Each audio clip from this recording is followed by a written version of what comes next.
할렐루야, 은혜성산교회 김한기 목사입니다.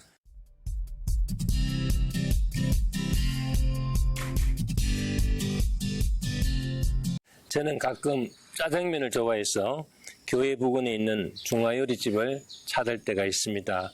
어릴 적에 먹어본 옛날 짜장면 생각에 옛날 짜장면 간판이 걸린 곳을 찾아서 짜장면을 시켰는데 종업원의 퉁명스러운 태도와 불청결한 내부의 모습 때문에 짜장면이 먹고 싶었던 마음이 다 사라져 버렸습니다. 그리고 몇 개월 후에 제가 우연히 그 집을 다시 가게 되었는데 예전과 달리 청결하고 종업원의 태도가 아주 친절했습니다. 내부 환경도 바뀌어서 물어보았더니 주인이 바뀌었다는 것입니다. 우리 역시 자기 내면에 주인이 바뀌지 않는 한 새로워질 수가 없겠죠.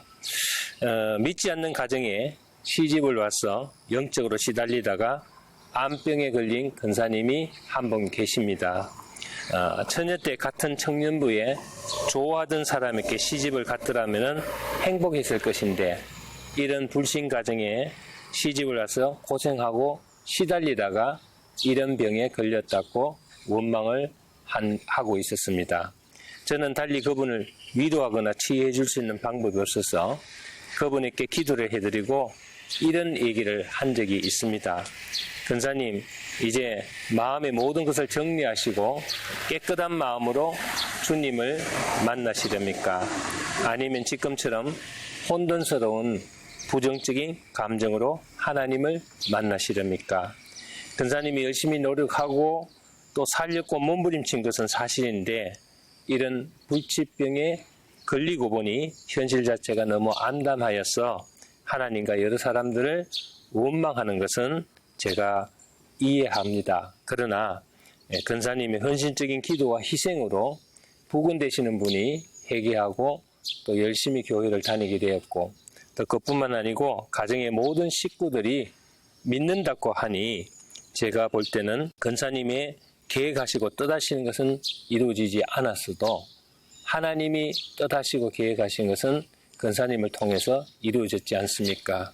그러므로 기쁨으로 주님의 계획과 뜻이 나를 통하여 믿음의 가정으로 이루어주심을 감사드립니다 하고 오히려 찬송하고 기뻐하면은 권사님 건강에도 상당히 좋을 것 같았고 제가 조심스럽게 건면하였습니다. 그런 후 한 달이 지난 후 어느 날 편지 한 통을 받게 되었는데 바로 그 권사님의 편지였습니다. 목사님이 위로의 말씀을 듣고 원망하고 불평하던 마음을 버리고 죽든지 살든지 이제는 내 생명의 주인은 주님이시란 것을 깨닫고 이제 기쁘게 살기로 했다고 하였습니다. 너무 신기한 일들이 그 후로부터 일어났다는 것입니다. 그렇게 원망스럽고 미워하던 시어머니와 남편이 그렇게 불쌍하게 보이고 사랑스러워졌다는 것입니다. 그리고 정말 하나님 앞에 기쁨으로 가야겠다는 생각을 하는 순간부터 모든 원망이 사라지고 기운이 솟고 생기가 나서 이제 너무 기쁘다는 것입니다. 오히려 건강을 회복해서 며칠이면 죽는다던 사람이 더 좋아서 이렇게 편지까지 보내는 여유가 생겼다는 것입니다. 바로 영적 자유함을 얻은 것입니다. 자기 포기는 기적의 시작입니다. 또한 믿음의 시작이라고 할 수가 있겠죠.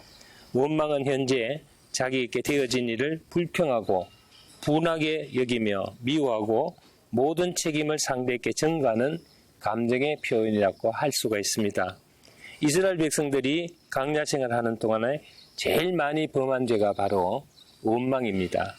이 원망의 죄가 지옥에 가게 하는 죄는 아니었지만은 가나안에 들어가는 데 있어서 너무나 큰 장애가 되는 병이라고 할 수 있습니다. 천국에 가긴 가되 즐겁게 가지 못하고 날마다 탄식하며 괴롭게 살다가 가는 불쌍한 사람으로 만드는 무서운 죄악이라고도 할 수가 있습니다.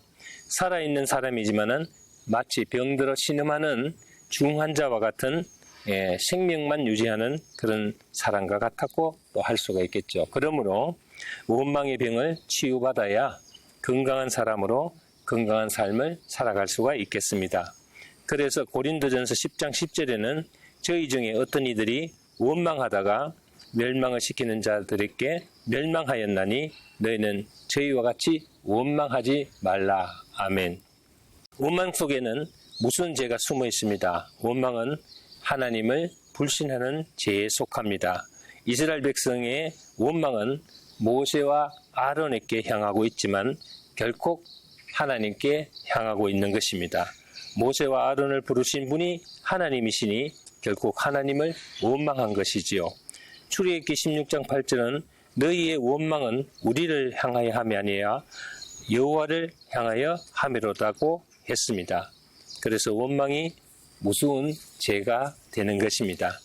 오늘 본문 민수기 14장 27절 29절을 보면은 나를 원망하는 이 악한 해중을 내가 어느 때까지 참으랴. 이스라엘 자손이 너를 향하여 원망하는 바 그 원망하는 말을 들으노라. 그들께 이르기를 여호와의 말씀에 나의 삶을 가리켜 맹세하노라. 너희 말이 내 귀에 들린 대로 내가 너희에게 행하리니 너희 시체가 이 강야에 엎드러질 것이다. 아멘. 그래서 원망하던 이스라엘 장년들은 모두 강야에서 죽어버리고 20세 미만의 사람들과 긍정적이었던 여호수아와 갈렙만이 가나안에 입성할 수가 있었습니다. 이스라엘 백성들이 가나안에 들어가는 가장 큰 장애가 바로 원망한 죄였습니다. 그것은 곧 하나님을 믿지 않고 불신하는 죄이기 때문입니다. 사람은 누구나 살아온 세월만큼 아픈 과거를 가지고 살아갑니다. 살면서 형성된 많은 상처와 한 맺힌 사연들이 깊이 잠재되어 있습니다. 과거의 속박에서 벗어나고 또 맺혀 있는 것을 풀고 잠재된 한을 씻어내는 영적인 자유함이 있어야 그 사람의 앞길이 밝습니다. 그러나 여기에 매여서 포로가 된 사람은 그 어떤 평안도 기쁨도 자유도 누릴 수가 없겠죠. 그러므로 원망과 불평은 하나님의 심판을 받는 무서운 죄의 결과를 가져옵니다. 이스라엘 백성들은 강야에 나와서 이렇게 고생할 줄 알았더라면 차라리 애굽 땅에서 죽었으면 좋았을 것이라고 원망합니다. 그럴 때 하나님께서는 알았다. 그렇다면 너희 소원대로 너희 말이 내 귀에 들린 대로 너희 시체가 강야에 엎드러질 것이다. 내가 죽여주마. 얼마나 이 성경의 말 한마디 한마디가 무서운 말입니까? 얼마나 두렵고 무서운지 다시 한번 우리는 생각해 보아야 되겠습니다. 우리의 모든 말을 듣고 계시는 하나님이시니까요. 원망하거나 불평하는 사람은 하나님의 은혜에 이르지 못합니다. 과거에 쌓여 있는 모든 부정적인 한과 원망을 버리고 주님이 주시는 빛 가운데 나오셔서 행복을 누리는 여러분이 되시기를 주님의 이름으로 축원드립니다. 감사합니다.